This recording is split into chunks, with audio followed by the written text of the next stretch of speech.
시편 113편 1절로 2절까지 우리 다같이 합독하시겠습니다.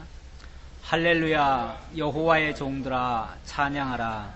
여호와의 이름을 찬양하라. 이제부터 영원까지 여호와의 이름을 찬송할지로다. 아멘. 여호와의 종들아 찬양하라. 여호와의 이름을 찬양하라. 이제부터 영원까지 찬송하라. 인간은 찬송하기 위해서 지었다라고 말씀하셨습니다. 그러므로 인간은 찬송거리를 찾아야 되고 부지런히 찬송하는 것이 마땅한 인간의 본분을 지키는 겁니다. 그런 의미에서는 찬송거리를 찾아야 되는데 이 찬송거리가 이 세상에서는 찾기가 곤란해요. 세상에서는 자기 영광을 구하는 것들은 있지만 정말 찬양할 수 있는 것은 없습니다. 그래서 우리가 부지런히 이 성경을 접해야 되고 성경 속에서 하나님의 놀라운 능력들을 발견해야 되는데 정말 하나님을 온전히 찬송케 하는 그러한 내용들이 가득 담겨져 있는 그러한 그릇이 오늘 우리가 살펴보려고 하는 시편의 내용입니다. 물론 지난주까지 배운 욥기서 속에서도 하나님에 대한 놀라운 찬양거리를 많이 우리가 발견했습니다만은 그것을 좀 더 세부적으로, 좀 더 구체적으로, 좀 더 폭넓게 그렇게 찬양케 하는 내용이 오늘 시편 속에는 가득 담겨져 있어요. 아예 그런 찬양해놓은, 압축해놓은 그런 내용들을 담아놨어요. 담아놨기 때문에 150편이나 되는 그런 다양한 내용을 이렇게 담아놓은 그릇이 바로 시편이라고 말씀드릴 수 있겠습니다. 자, 오늘 우리가 살펴보려고 하는 내용은 찬양을 통한 언약 가운데 두 번째 내용, 바로 시편인데요. 이 구약 성경이 크게 세 부로 되어 있다는 건 잘 알고 계시죠? 바로 창세기부터 에스더서까지 역사서로 기록되어 있고 욥기부터 아가서까지 찬양서가 기록되어 있고 이사야부터 말라기까지 예언서로 기록되어 있습니다.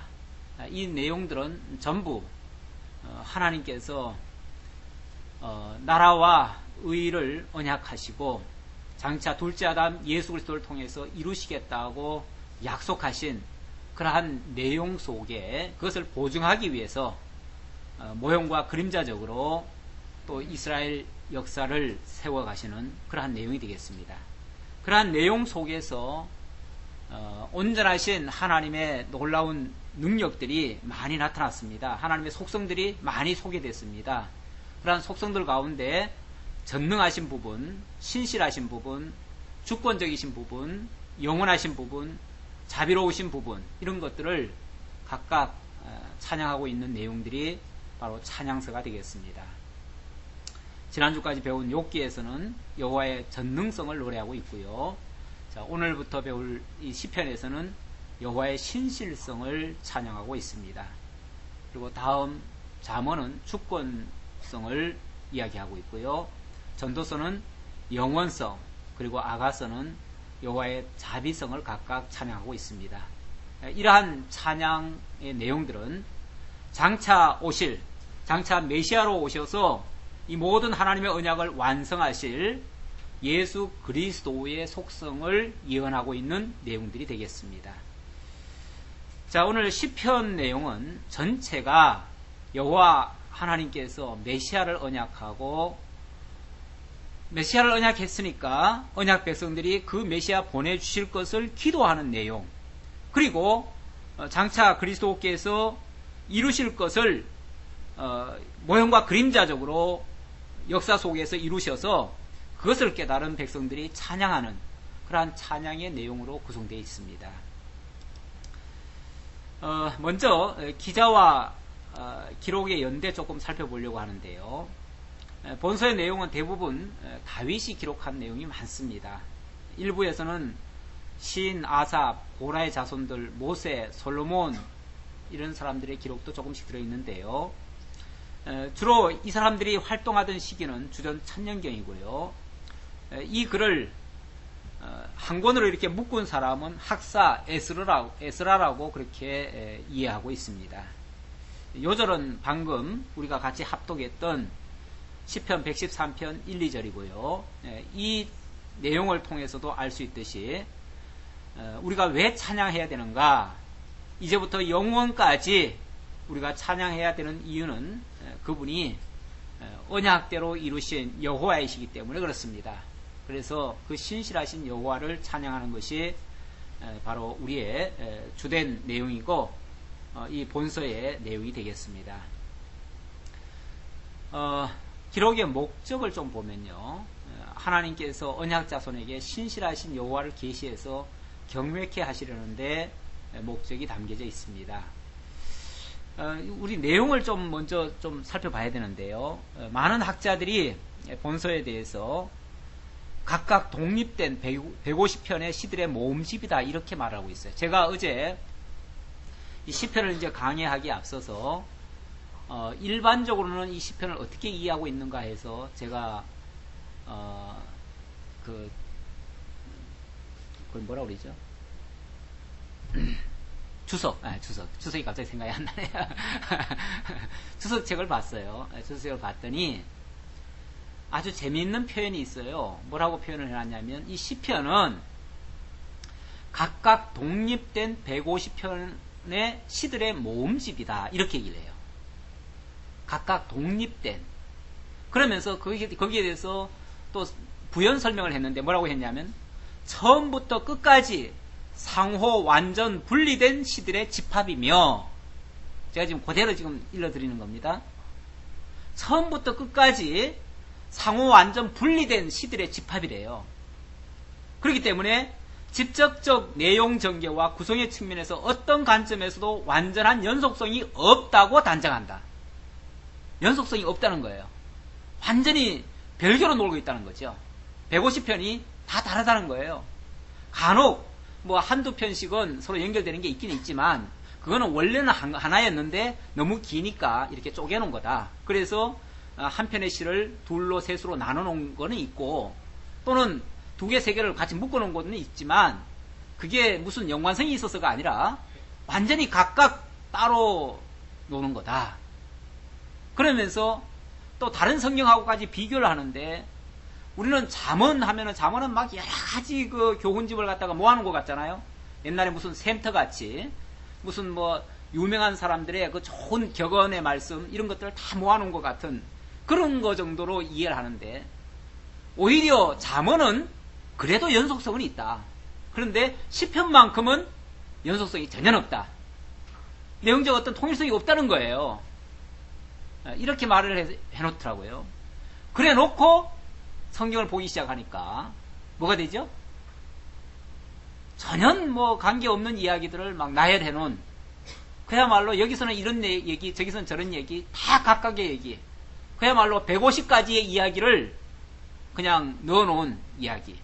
그러니까 그것의 어떤 역사성도 인정하기 곤란하고, 그것의 어떤 뭐 사실적인 그런 일이 있었는지 없었는지조차도 잘 모르겠고, 그냥 하나님에 대해서 어떤 막 미화하듯이 그냥 높여놓은 이야기 정도로밖에 이해가 안 되는 거죠. 그렇게 되면 아무런 연속성이 없다니까.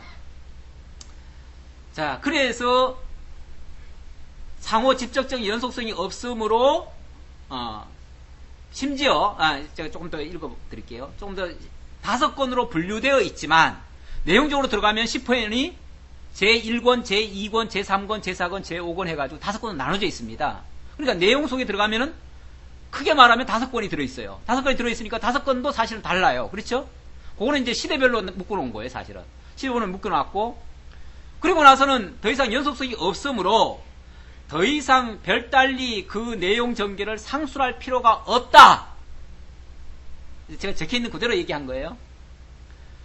더 이상 별달리 그 내용 전개를 상술할 필요가 없대요. 자세히 설명할 필요도 없다는 거야. 그럼 뭐죠? 그럼 뭐 그냥 각자 하나의 교훈 정도로 하나씩 필요한 거 끄집어내서 쓰면 되는 거지. 그것이 무슨 뭐 성경의 진리다, 뭐 하나님의 어떤 스토리가 있는 이야기다, 그런 게 아니라는 거죠. 한마디로 말해서 스토리가 없어요. 스토리가 없고, 그냥 각각 개별적으로 그냥 하나님 찬양하고 있다. 이 정도로 얘기하는 거예요. 그거는 하나의 뭐 부분적으로 이렇게 끄집어내가지고 교훈은 될 수 있고, 그것이 장차 그리스도에 대한 어떤 뭐 속성이라고 했으니까 그리스도의 속성을 찬양하는 그 정도까지는 될 수 있는데, 뭔가 이렇게 연결되는 거는 찾을 수가 없어요. 근데 연결성이 없으면요, 다시 말하면은 기승전결이라고 하는 그런 어떤 진리 체계에 있어서 뭔가 선우가 있고 또는 기승전결이 있고 또는 어떤 이론과 실제가 있고 뭔가 이런 게 없으면요, 그 진리성으로 증명되기가 곤란합니다. 하나의 좋은 글은 될 수 있어요. 좋은 노랫말은 될 수 있어요. 이게 뭐 노래니까 좋은 노랫말은 될 수 있는데, 그것이 어떤 진리로서의 증명성은 곤란하다는 거죠. 근데 우리의 특징이 뭐죠? 우리 성경신학의 특징이 뭐죠? 성경신학은 성경을 다양하게 보지 않죠. 그냥 한 권이라고 생각하죠. 심지어는 일반 사람들 다 66권이라고 하지만 66권까지도 우리는 한 권으로 봅니다. 그러니까 하나의 일관된 내용이 있다. 논리적 통일성이 있다. 그래서 성경이 다양하게 기록된 것 같지만 사실은 내막적으로 들어가 보면 다 일관성을 가지고 있다. 내용적 통일성이 있다. 이렇게 이제 우리는 이해를 합니다. 그러니 성경 전체가 다 그렇다고 하는데, 하물며 한 권의 책이 일관성이 없겠어요? 논리적 통일성이 없겠어요? 당연히 있죠. 당연히 있는 걸로 우리는 이해를 하죠. 그래서 사람들은 어떤 역사적 순서에 의해서 이 시편만 해도 5권으로 나눠놨습니다. 5권 나눠놔가지고 시편 제1편에 딱 들어가 보면 제1권 이렇게 나오죠. 제1권으로 나옵니다. 그 다음 또 42편에 가면 제2권 나옵니다. 그리고 또 73편에 가면 제3권, 또 90편에 가면 제4권, 107편에 가면 제5권, 이렇게 구분을 해놨습니다.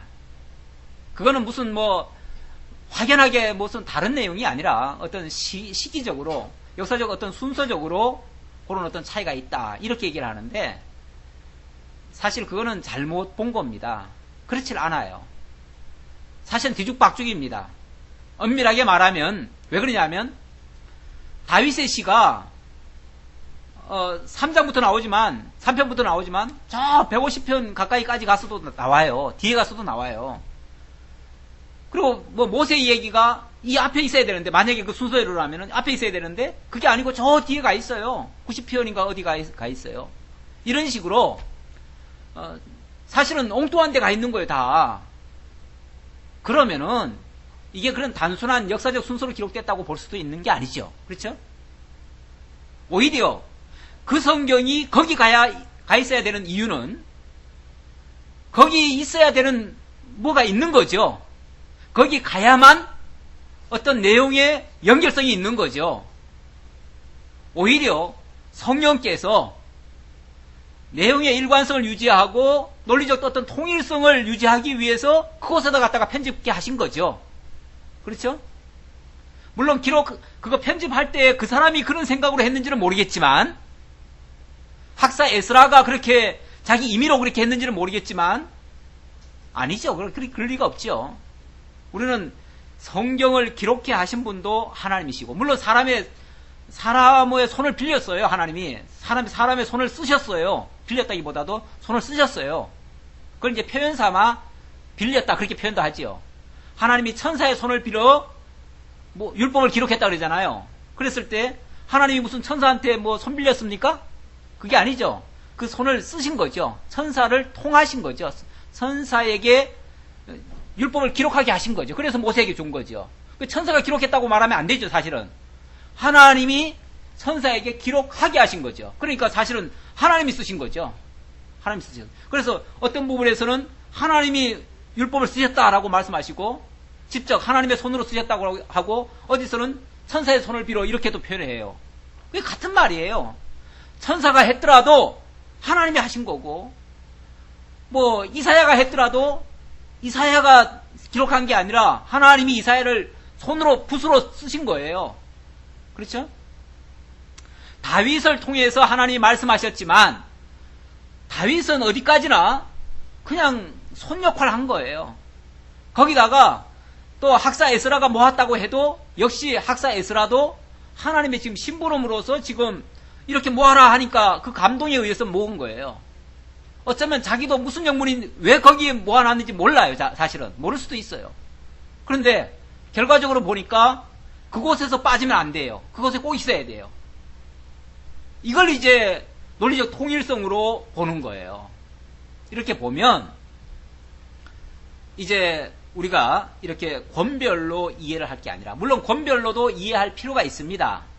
권별로 이해하는 것은 어떤 뭐 그 내용의 일관성보다는 어떤 그 배경이라든지 이런 거를 설명하기 위해서, 그런 의미에서 우리가 볼 필요가 있어요.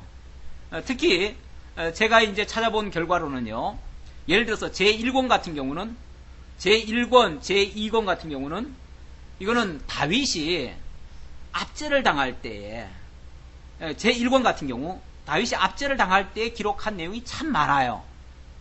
그때는 다윗이 통치할 때가 아니고 다윗이 사울 왕의 통치하에서 어린 다윗이 정말 시련받고 역경 속에 빠져 있을 때예요.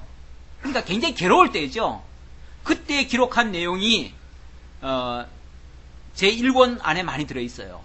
그러니까, 그리고 또 다른 사람의 글이 있다 할지라도 다른 사람도 그와 비슷한 맥락의 것이 그 속에 들어있는 거예요. 그러니까 같은 맥락이니까 그 속에 담겨져 있는 거지, 시대가 같다고 해서 꼭 거기 있는 게 아니에요. 그러니까 단순한 역사 순서가 아니다라는 거 먼저 말씀드리고요. 큰 틀에서 보면 그것은 다윗의 시로서 압제당할 때에, 이걸 역사적으로 말하면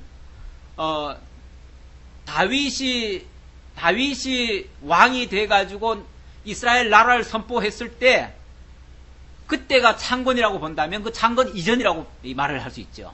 그래서 제가 갈로하고 창건 이전이다, 그렇게 말씀드릴 수 있습니다.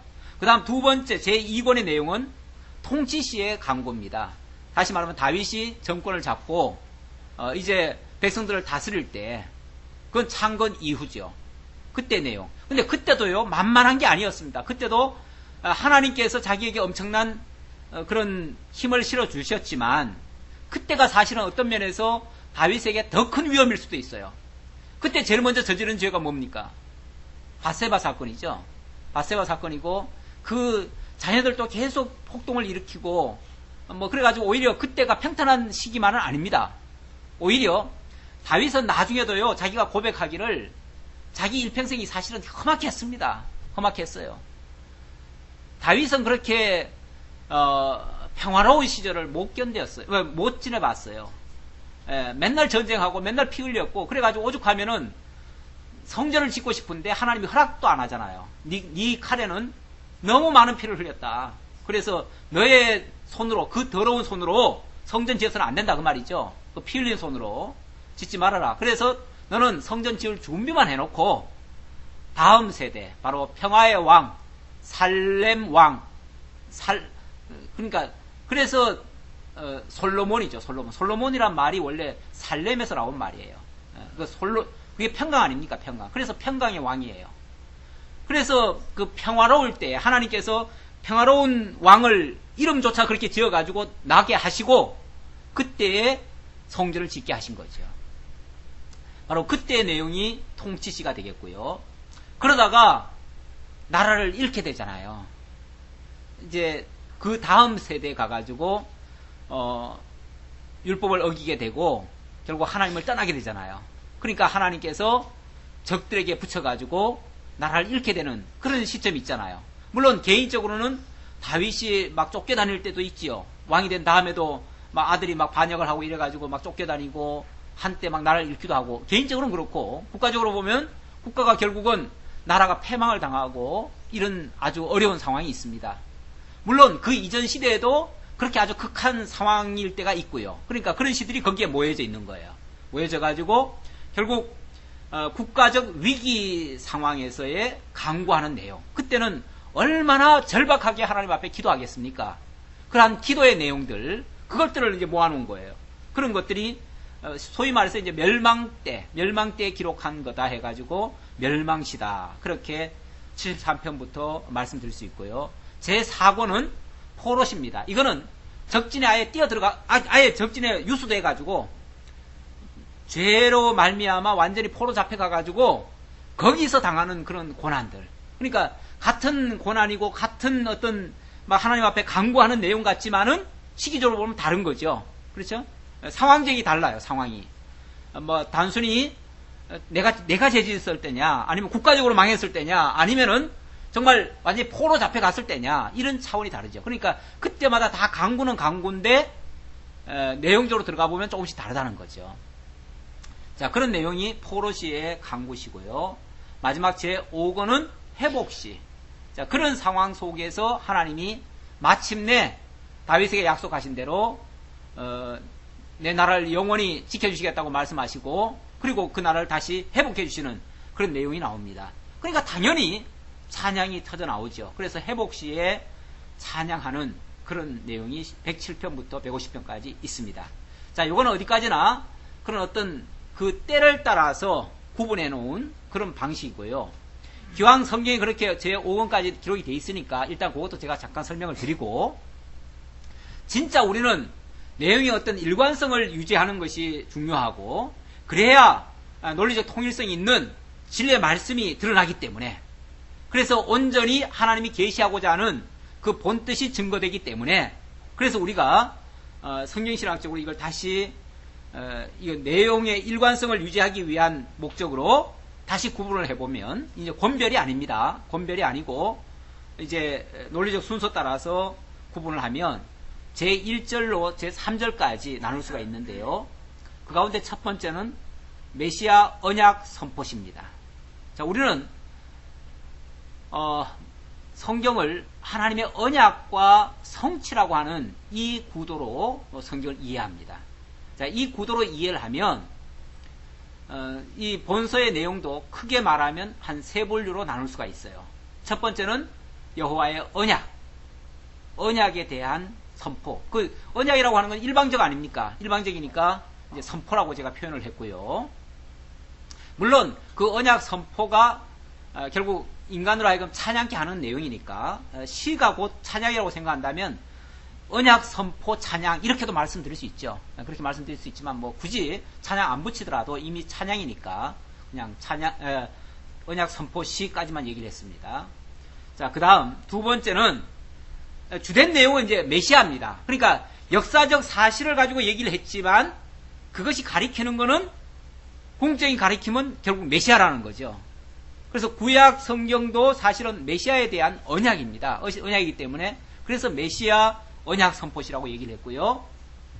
자, 메시아 언약을 선포했으니까 당연히 언약 백성들은 뭘 하게 되겠습니까? 간구하게 되겠죠. 그래서 계속 간구하는 내용인데 간구하는 것도 어떤 상황에서 간구하느냐가 다르죠. 그러니까 당연히 그 순서는 여러 가지로 설명할 수 있습니다. 간구의 내용이 다양할 수 있어요. 간구야말로 어떤 의미에서 우리에게 주어진 일들이에요. 우리가 하는 일들이 뭡니까? 우리가 선포합니까? 우리가 무슨 언약을 갖다가 우리가 막 선포해버려요? 우리가 선포하는 입장이 아니죠. 선포는 하나님이 하셨죠. 하신 거를 우리는 그걸 간구하는 거죠. 간구하고 그 간구한 것이 만약에 역사 속에서 현실 속에서 만약에 조금이라도 이루어지면 그걸 보고 우리는 찬양하는 거죠. 그러니까 우리가 주된 내용은 사실은 간구입니다. 그렇죠? 사실 우리 삶도요, 태반은 거의 다 간구의 삶입니다. 그걸 다른 말로 하면 뭐예요? 기도죠. 기도의 삶이죠. 항상 기도하라고 그러잖아요. 그러니까 우리의 삶 자체가 항상 기도예요. 기도인데 무작정 기도가 아니라 무작정 내 생각, 내 뜻을 구하는 게 아니라 하나님의 뜻을 살피고 하나님의 뜻을 찾고 두드리고 기다리고 이렇게 하는 거죠. 그게 이제 항상 기도하는 거죠. 항상. 그러니까 우리 기도가 빠지면 우리 삶은 없어요, 사실은. 왜냐하면 그게 태반인걸요. 사실 이 시편도 선포는요 1, 2장밖에 없어요. 그렇죠? 언약 선포는 1, 2장밖에 없어요. 1, 2편밖에. 나머지는요, 무려 106편까지가 전부 다 강구입니다, 강구. 그러니까 거의 다 하죠, 거의 다. 거의 다 하고, 찬양은 어디서 나오냐면, 마지막에 가서 결론적인 이야기예요. 결론에 가가지고 비로소 찬양이 터져 나오는 거예요. 물론 중간중간이 맛을 보면 그때그때 찬양하겠죠. 물론 시 자체도 뭐 찬양이라고 말씀드릴 수 있으니까 찬양은 또 끊어지지 않는다고 볼 수 있는데, 다만 고통 속에서 부르짖는 것과 정말 기뻐서 부르짖는 것은 또 차원이 다르죠. 예. 정말 기쁜 거는 그때 가서 정말 만끽하는 거고, 우리의 삶 속에서의 강구는 사실은 태반이 거의 고통 속에서 울부짖는 게 더 많지요. 그러면서 잠시 위안을 주시고 평안을 주시고, 그런 속에서의 어떤 위로와 평강, 그런 어떤 소망, 뭐 이런 것들을 주시면 그것도 우리는 감사니까 그것도 감사를 돌리죠. 그렇지만 그것이 그렇게 많은 분량은 아니죠. 그래서 이 강구시의 내용이 많고요. 그 강구시의 내용들은 대부분 보면 막 절박한 상황에서고요. 그럴 때 잠시 소망을 끊어놓지 아니하고 또 잠시 하나님 앞에 감사하는 그런 내용은 있어요. 그런 내용은 있지만 전반적으로는 그냥 강구의 내용이에요. 그리고 마지막에 가면 비로소 이제 정말 하나님이 어떤 분이신가가 깨달아져서 진짜 막 우러나는, 그래서 내 영혼아 내 속에 있는 것들아까지 막 다, 내 모든 것들아 다 찬양하라, 이렇게까지 나오죠. 그러니까 이건 총체적인 이제 찬양이 터져 나오는 거죠. 부분적으로 일부분만 깨닫고 찬양하는 정도가 아니라 모든 것을 동원해서 다 찬양할 수 있는 그런 경지는 결론 부분에 가서 비로소 나옵니다. 어찌 보면 우리 삶도 전반적으로는 대부분 거의 다 강구의 삶이고, 마지막 결론에 가면 그때는 이제 할렐루야 찬양하고 하나님 영광 돌리는 그런 삶으로 귀결이 될 거예요. 귀결이 되지만 그 시기는 사실은 짧을 수가 있어요. 그게 그렇게 긴 게 아니에요. 그러니까 우리가 이 땅에서 영화를 누리고 보겠다고 생각하면 우리가 조금 사고가 될 수가 있어요. 그래서 영화를 위해서 교회를 나왔는데 왜 이렇게 영화가 없는가 해가지고 좀 낙심을 할 때도 있죠. 예수 믿는 게 왜 이렇게 힘든가. 그건 이제 해석 차이입니다. 해석 차이. 그렇게 이해를 해버리면, 그러니까 우리가 목적을 잘 모르면 결국 거기에 머물기 때문에 그것 때문에 실망을 때때로 할 수가 있어요. 그러나 올바른 해석이 되어지면 그런 가운데서 이제 재미를 느끼는 거죠. 어떤 사람은 요즘 보니까 길거리에도 버스에 암 환자는 암으로 죽지 않는다, 뭐 이런 말도 있더라고요. 예. 그리고 언젠가는 보니까 암하고 뭐 친구하기인가, 뭐 같이 살아가기인가, 뭐 그런 얘기도 있어요. 예. 그래서 암도 어떻게 보면은 친구하면서 그냥 끝까지 가는 거래요. 그냥 같이. 사실 우리가 모르면은 그냥, 옛날에는 그냥 모르다가 그냥 갔잖아요. 모르니까 그냥 그러려니 하고 그냥 살다가 그냥 가는 경우가 있는데, 그것도 어떻게 보면은 해석만 잘하면요, 고통을 고통으로 느끼는 게 아니고, 그것도 어찌 보면 할만한 거고 감당할 만한 일이고, 때로는 고통도요, 적당한 그 스트레스나 적당한 긴장은요 유익할 수가 있어요. 근데 그 해석을 잘못하면 나는 재수도 없다, 나는 뭐 왜 이렇게 지지리도 복이 없냐, 이렇게 나오면 그때는 이제 그 작은 것 가지고도 절망을 하죠. 못 견디죠. 못 견디는데 그 해석을 바르게 하게 되면 웬만한 것 정도는 이제 문제도 안 됩니다. 문제도 안 되고 오히려 거기서 어떤 보람을 느낄 수가 있어요. 어떤 소중한 가치를 발견할 수가 있어요. 그래서 그게 오히려 나로 하여금 희망차게, 더 힘차게 뭔가 나아갈 수 있는 하나의 동력이 될 수도 있어요. 그러니까 그런 거는 우리가 그걸 너무 큰 기대하지 마시고 그렇게 이제 바르게 해석하면 충분히 이겨낼 수 있는 힘이 될 수 있다. 그 정도로 말씀드리고요. 자, 이제 본론의 내용을 보려고 하는데, 오늘은 첫날이다 보니까 시편을 우리가 이해하려면 뭐 여러 가지 나오는 것들이 있어가지고 이런 것들에 대해서 우리가 참고적으로 좀 알고 있어야 되겠다 싶어서 제가 시편에 사용된 음악 용어들 몇 가지를 좀 적어놨어요. 성경 이렇게 시편을 읽다 보면 뭐 여러 가지 우리가 알지 못하는 그런 단어들이 종종 나옵니다.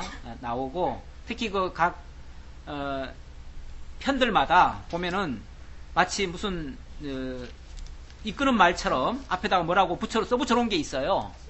예, 뭐 셀라도 있고 뭐 영장이라는 것도 있고 마스길이라고 하는 것도 있고 스미닛, 알라모, 소사님 뭐 많아요. 꽤 많은데 그래서 제가 그걸 한번 쭉 적어봤어요. 그냥 참고적으로 이런 것도 있다. 이건 뭐 꼭 몰라도 됩니다. 몰라도 되는데 그래도 알면 우리가 이해하기에 조금 나으니까 그 상황을 좀 이해하기가 좀 나으니까. 자, 일단 영장이라고 하는 말은요, 일종의 음악 지휘자 또는 앞서서 뭐 사회 보는 자 이럴 수도 있습니다. 조금 전에 우리 집사님 앞에 나와서 예배를 인도했죠. 그런 사람이 쉽게 말하면 영장이에요. 그러니까 그 사람의 그 지위에 맞춰서 그 사람이 이렇게 하라고 하면은 이렇게 하고 이렇게 하라고 하면은 이렇게 하고 따라가는 거죠. 그러니까 영장에 맞춘 노래 하는 말은 그 지휘자에 맞춘 노래다 그 말이에요. 그 지휘자가 이렇게 합시다 하면 이렇게 하고 저렇게 합시다 하면 저렇게 하고 그 지휘자에 의해서 이제 좌우되는 노래라는 거죠. 그러니까 이게 일종의 다 노래 아닙니까? 다 노래인데 그 노래가 지휘자에 의해서 이렇게 바뀌는 거예요. 그 다음은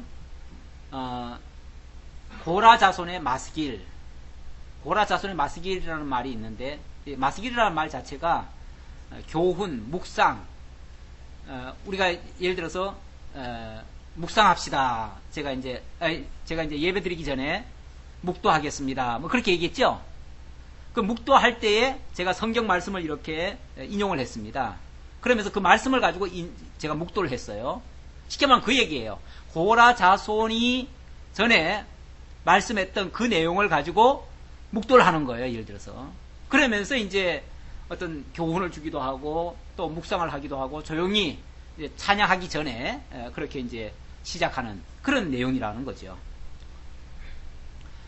영장 여두둔 하는 말은 이거는 뭐 다윗의 그 악장인데 다윗이 쉽게 말하면 세워놓은 그 여두둔이라고 하는 사람을 가리키는 말입니다. 그 사람 지휘자라는 얘기고 스미닛이라는 말은 이거 8줄 현악기인데요.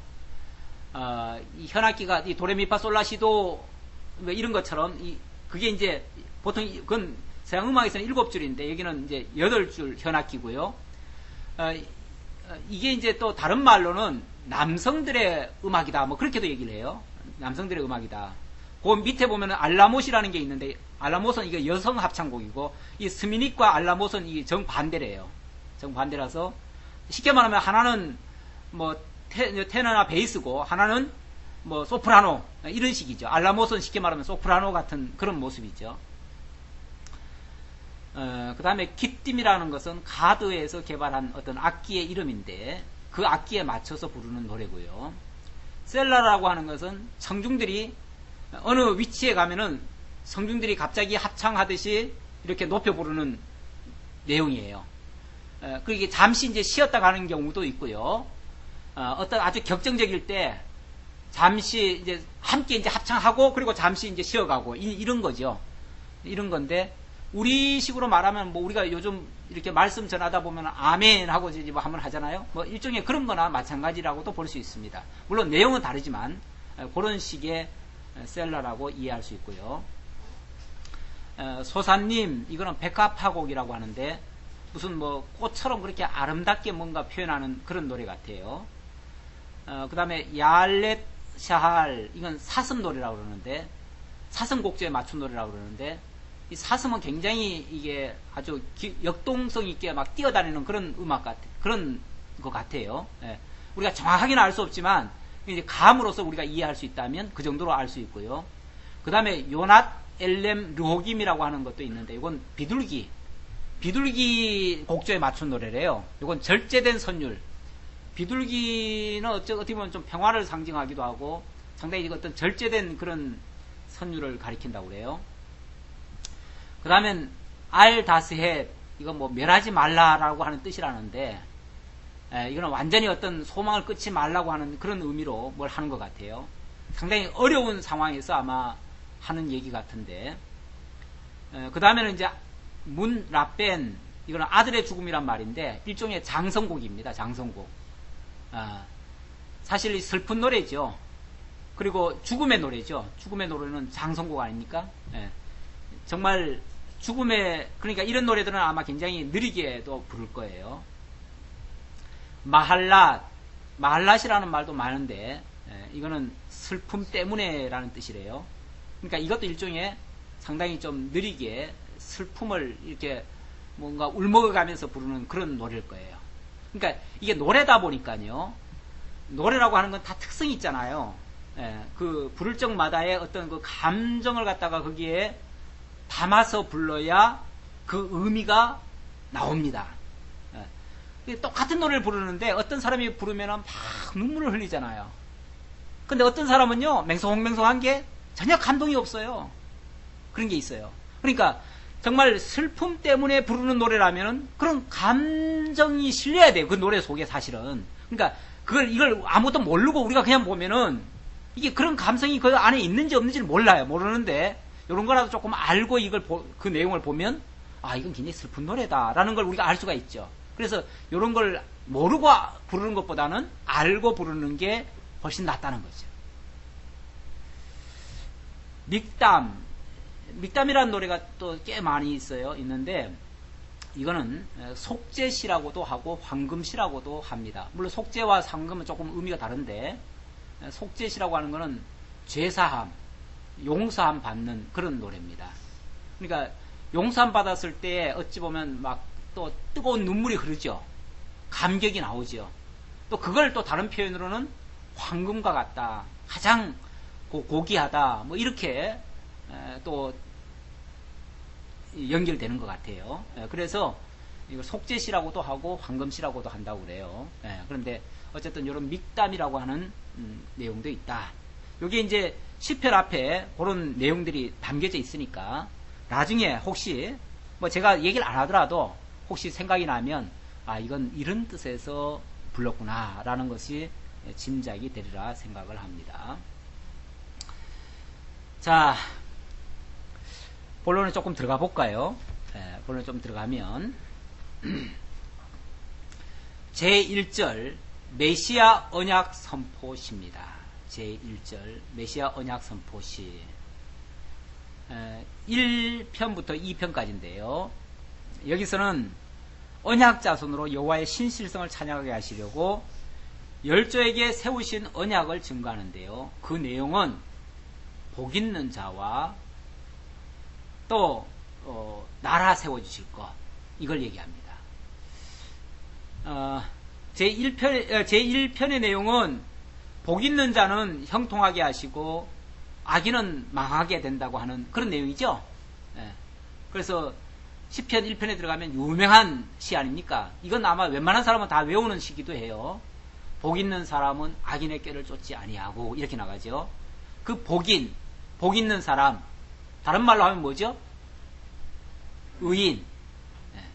이제 신약적 개념으로 말하면 의인. 근데 이제 성경에는 이제 복 있는 자 이렇게 표현을 했어요. 의에 대한 이야기입니다. 의에 대한 이야기. 그 다음에 2편으로 넘어가면요. 2편은 나라에 대한 이야기입니다.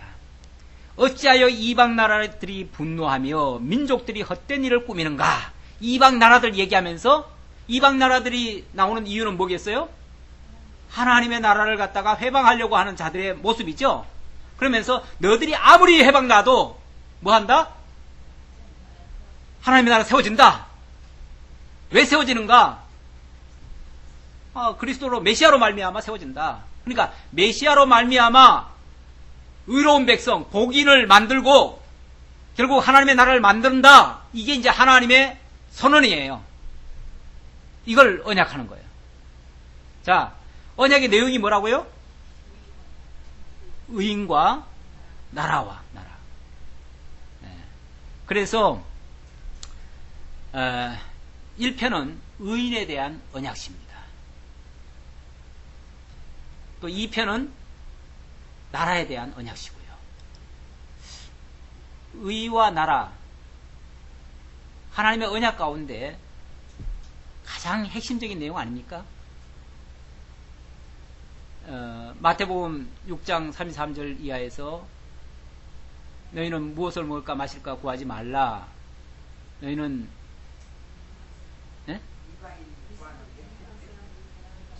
구하지 말라. 오직 너희는 그의 나라와 그의 의를 구하라. 그의 나라와 그의 의를 왜 구하라고 그래요? 예수가 오셔서 하실 일이 그의 나라와 그의 의니까. 예수가 오셔서 이루실 나라가 그의 의와 그의 나라니까. 그렇죠? 그의 나라와 그의 의를 구하라고 한 것은 그의 나라와 그의 의를 약속했기 때문에 그래요. 그러면 그의 나라와 그의 의를 어디서 약속했어요? 물론 뭐 거슬러 올라가면 아담에게 거슬러 올라가야지요. 아담에 거슬러 올라가야 되는데 오늘 이 시편에도 당장 그의 의와 그 의인과 그 나라를 약속하잖아요. 그렇죠? 그걸 약속했어요. 그걸 약속한 거를 시편의 내용은요. 시편에서 새롭게 하나님이 약속한 게 아니고 새롭게 약속한 게 아니에요.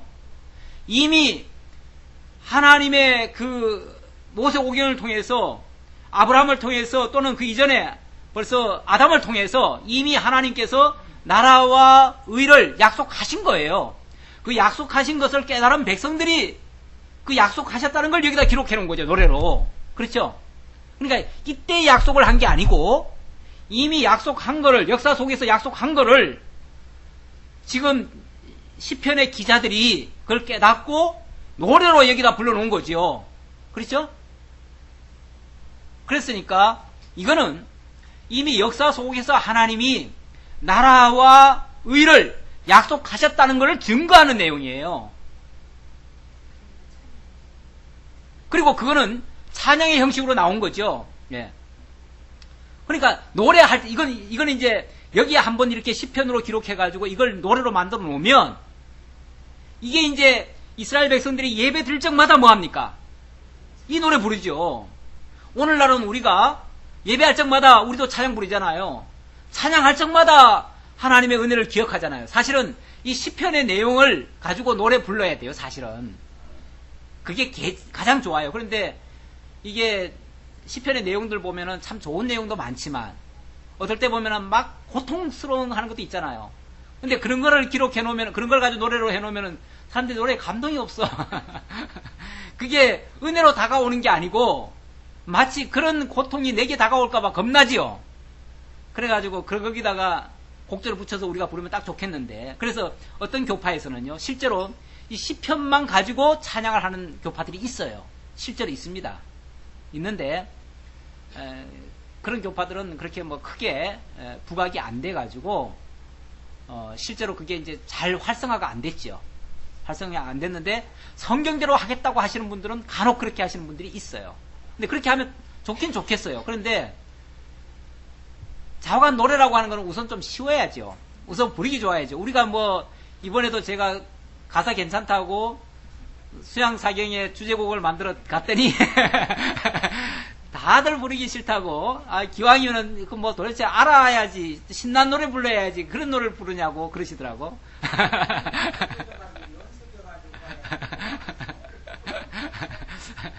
근데 사실은요 이 시편의 노래들이요 그 당시 사람들한테는 이게 곡이 맞을 거예요. 어쩌면 그렇죠? 근데 우리나라도 옛날에 보면은 노래들 어떻게 부릅니까? 이 타령 그냥 늘어지잖아요. 그냥 늘어지는 타령을 부르잖아요. 어쩌면 이것도 타령 비슷할 거예요. 내가 봐서는 타령 비슷해요. 그러니까 이런 타령 같은 이런 노래가 현대인에게 이게 와닿질 않아요. 일단 재미가 없어. 그러니까 안 부르는 거예요. 요즘도 가끔 보면은 뭐 시편의 내용을 복음성가로 해서 만든 게 있습니다. 있는데 우리 성경에는 우리 찬송가에는 하나도 채택이 안 돼. 그게 안 돼요. 사실 시편 23편 같은 거는 괜찮거든요. 뭐 여호와는 나의 목자시니 이런 거 괜찮잖아요. 그런데 이것도 또 하필이면은 그거 작사하신 분이 나중에 불교 쪽인가 어디로 가버렸어요. 그래가지고 그 뒤로는 한국교회가 그걸 안 불러요. 그냥 사실은 그 내용은 내용이야 뭐 성경이니까 당연히 좋은 것이고, 곡이 참 괜찮아요. 괜찮은데 이 양반이 나중에 불교에 가가지고 불교 불창가를 만드는데, 참불가를 만드는데 공헌을 하신 분이에요. 그러니까 너무 그 감성이 좋아가지고 불교 쪽에서 이거 잡아갔나봐. 스카우트에 갔나봐.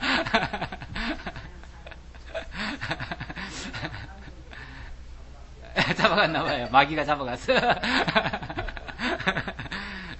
그래가지고 이게 사실 우리 이 찬송가에 채택이 안 되는 거예요. 예, 안 돼요. 근데 가끔씩 보면 그 노래가 나는 좋아해요. 개인적으로 좋아합니다. 다만 이 복 있는 사람은 이것도 얼마나 사실 좋아요. 근데 이걸 참 그대로 하기가 어려워요.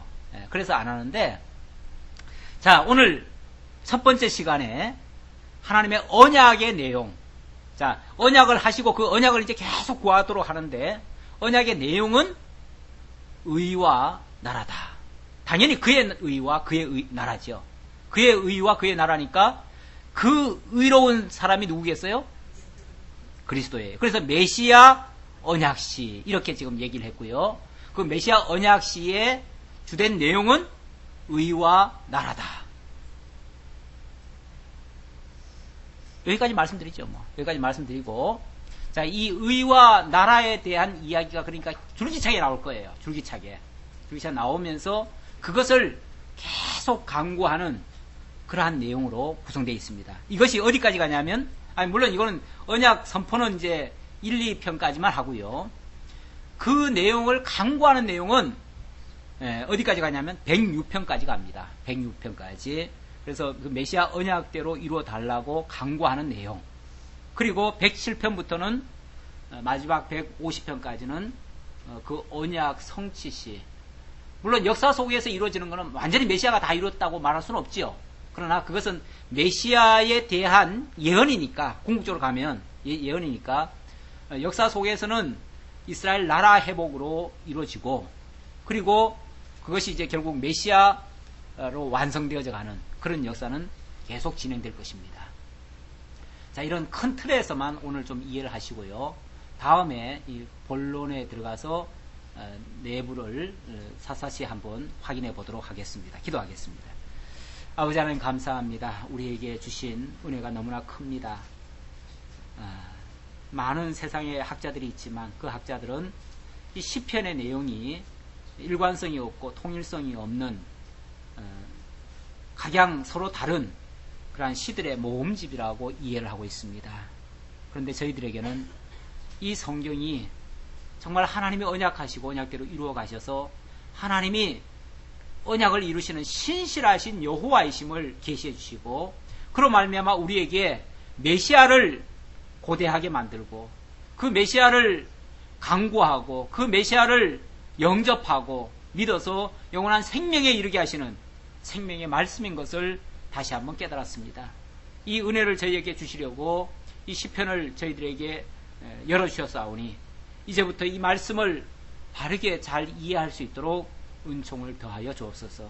함께해 주옵시길 원하옵고 예수님의 이름으로 기도하옵나이다. 아멘.